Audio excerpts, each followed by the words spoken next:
Hello agents, in this video I'm going to show you my Stiker build. This build is perfect for the current event, the Westside League, and to get your speedruns in. Last night on stream I was running this build and I quickly put Tash together this build before stream, so we had a good chance and we absolutely smashed it. Hers wasn't even that optimised or anywhere near as optimised as mine, but we still did it. So it's a very easy build to put together. There is better builds. On screen now is one of them. In the description there'll be a link to Penny's Negotiator's Dilemma build, and that video just went out before this, so you can check that out after the video as well if you've got more time to make a build. If you do like this video, do hit that like button. Consider hitting subscribe for more content from myself. I got a lot of the Division 2 content on the channel, and once this video is done, check out the video description. We have a link to our fantastic community right at the top. Come and check it out. We're sure you're going to love it there.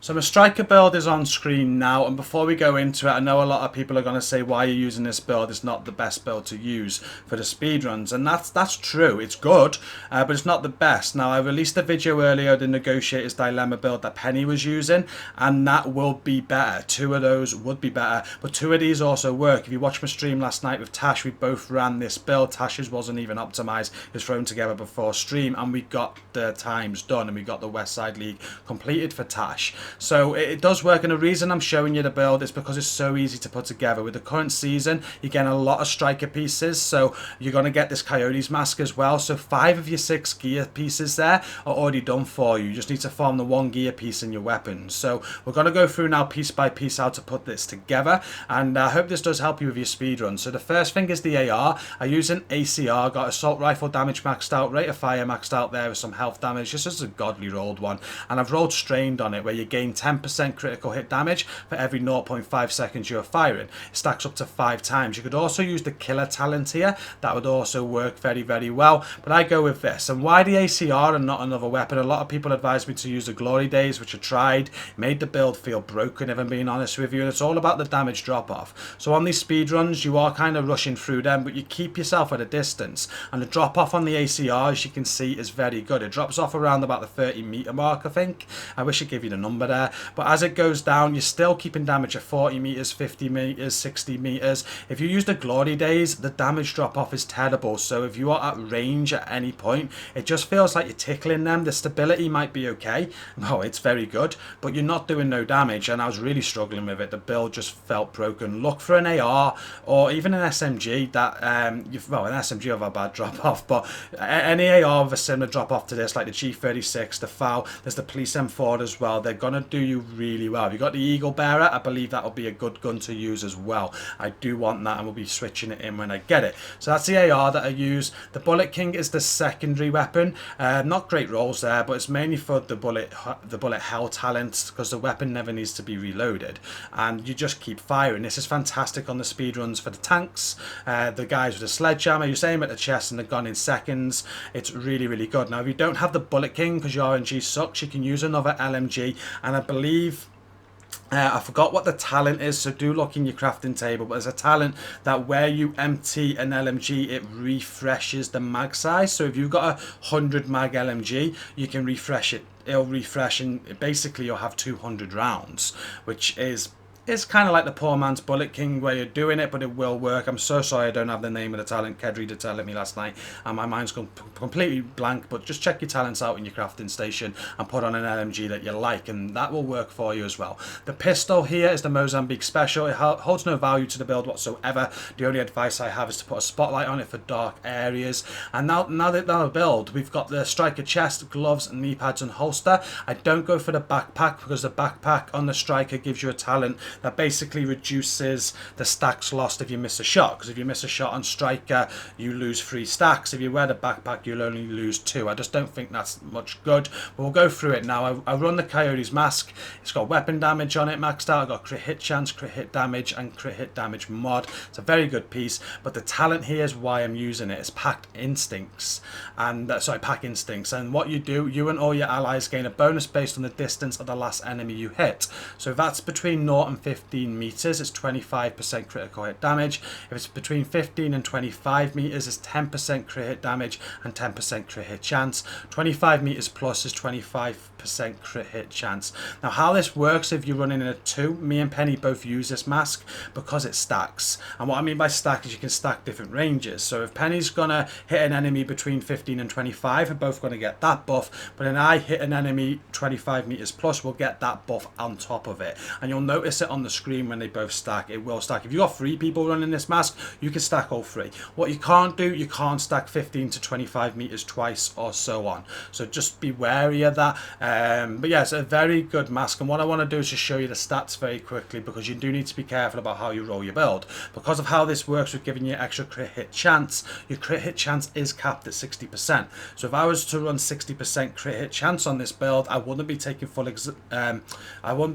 advantage of the mask. So I roll it to 41% there. I could probably drop to 35 if I wanted to, but if I'm getting that 25 plus meter hit, I am getting max crit hit chance on this build, and that's how you got to think about it. So if you get the crit hit chance to around 40%, you are then able to stack everything else into crit hit damage, and that's what you want to do with running the Coyote's mask. So just moving on to the backpack, this would be the only piece you probably need to farm for. I've got a terrible one, to be fair. It's a Cheska backpack, and the reason for it's a 10% crit hit chance there on the build. Got weapon damage there, got crit hit damage on it. I'd want crit hit chance on it instead of the headshot damage, and I've got composure as the talent. So while in cover, increase total weapon damage by 15%. Now vigilance would also work here for the 25% weapon damage, but when you take damage, you lose it for 4 seconds, and you do take a lot of damage on speed runs and when using this build. So I think composure is better for the consistency. You can see it comes with a blue mod slot as well, which isn't great. I just throw burn resistance on it because who likes burn at the minute? It doesn't do much, to be fair. Now if you could get a godly Cheska backpack, you would have weapon damage on it quite high. You'd have crit hit damage and crit hit chance quite high. Composure would always also be on it. You could then change that blue mod slot to a red mod slot and get some more crit hit damage on the build. So that would improve this build a lot if I could do that. And to the striker pieces, we'll quickly go through what striker does. 2 pieces of it gives you weapon handling, 3 pieces gives you rate of fire, 4 pieces gives you striker's gamble. So weapon hits amplify total weapon damage by 0.5%, stacking up to 50 times. 1 stack is lost per second and 3 stacks are lost every time you miss. So going back to the striker backpack, if I wore that, it'd be 2 stacks lost every time I miss, but I just don't think it's viable. I got weapon damage on this chest piece, crit hit damage and a crit hit damage mod, but the talent that comes with the chest piece I think is very vital to the build, and it's called Press the Advantage. Increases max stacks for Striker's Gamble from 50 to 100, so you get more stacks and more damage out of that. The stacks are broken at the minute, I would advise that. This build still melts though. You'd see in stream how quick we're going through speedruns with it, and Penny's Negotiator's Dilemma. It really does hit hard, but once this build is fixed and the stacks are working, I imagine it's going to be a very OP build. The holster that I've got there, you can see I've got weapon damage and crit hit chance on it.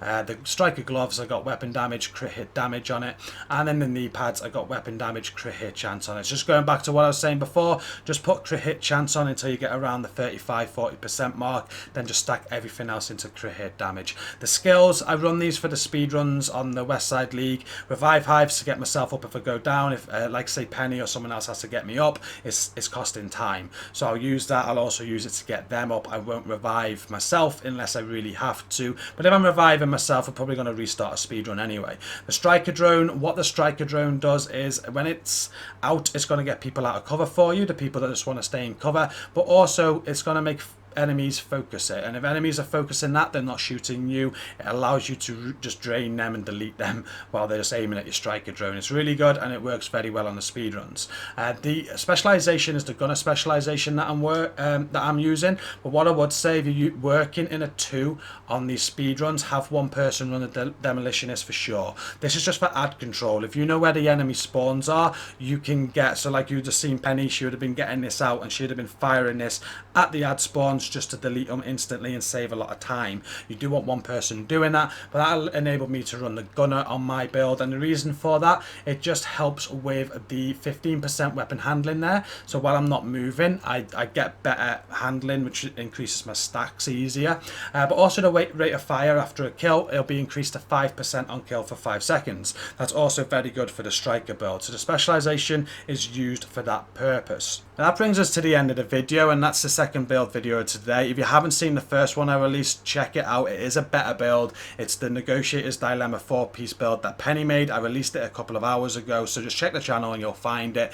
These two builds together, or two Negotiator Dilemma builds or two striker builds, will work for these speedruns. I streamed last night with Tash. We threw a striker build together just before stream. It was unoptimized. It wasn't that great, but we got all the speedruns done and got a Westside League completed.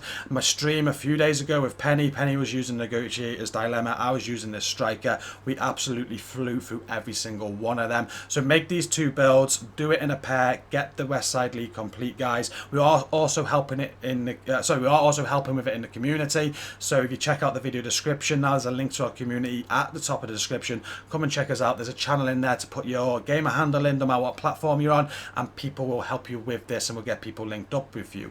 But thank you for watching this. Do hit like if you liked the video. I'd really appreciate it. Hit subscribe if you want to see more content from myself. Don't forget to check out the channel. We cover a lot of the Division 2 content, aiming for 20,000 subs in 2020, and we're booming at the minute. Thank you so much. Keep hitting that sub button. As I said, don't forget to check out the community. But until the next video, thank you for watching this one, and peace out.